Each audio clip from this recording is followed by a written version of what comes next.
Hi, my name is Heleri. My day begins and ends with a smartphone in my hands. I'm afraid to miss something important.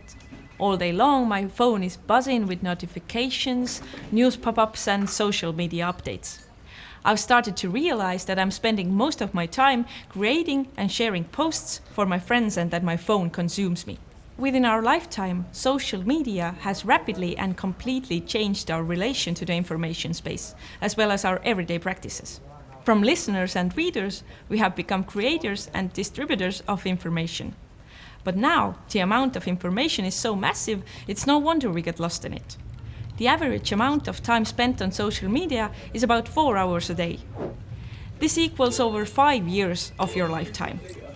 The time we spend on social media alone throughout our lifespan would be enough to fly to the moon and back 32 times, walk the Great Wall of China 3.5 times, climb Mount Everest 32 times, or run 10,000 marathons. The time we spend using the media will probably increase and occupy more of our attention in the future.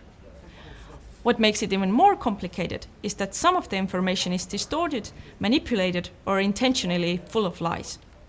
The process of sorting through it can be exhausting.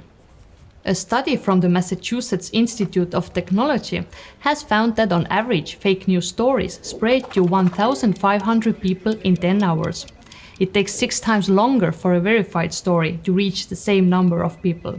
This is why we need to understand how to deal with this content. Hello, I am Sandra. I'll be helping you get to the bottom of these issues. We live in a world where manipulative content is a business. Social media has connected the world but failed to address the negative consequences of it. Although propaganda and disinformation have existed for centuries, tech evolution has made it more sophisticated and easier to spread. But the education system hasn't completely adapted to provide us with skills to navigate the complexity of today's information ecosystem. Our critical thinking skills have simply not evolved as quickly as information technology. In the Baltic countries, we can see a variety of different attempts at manipulation. Some try to obtain private information in hopes of getting rich quick, while others spread false information to mobilize people for a particular cause, even to oppose epidemiological safety rules during a pandemic. Hostile external actors have coordinated campaigns to push both real and fictional stories about the shortcomings of life in the Baltic states. But there are other internal actors who have shared such information because it also benefits them, or they have been misled and believed it. So, how do we build our capacity to stand against it and not be manipulated? As media consumers, we must know how to adapt to this large amount of information and seek out the best of it. As suppliers of information, we must be cautious about what we produce and share. With great power comes great responsibility.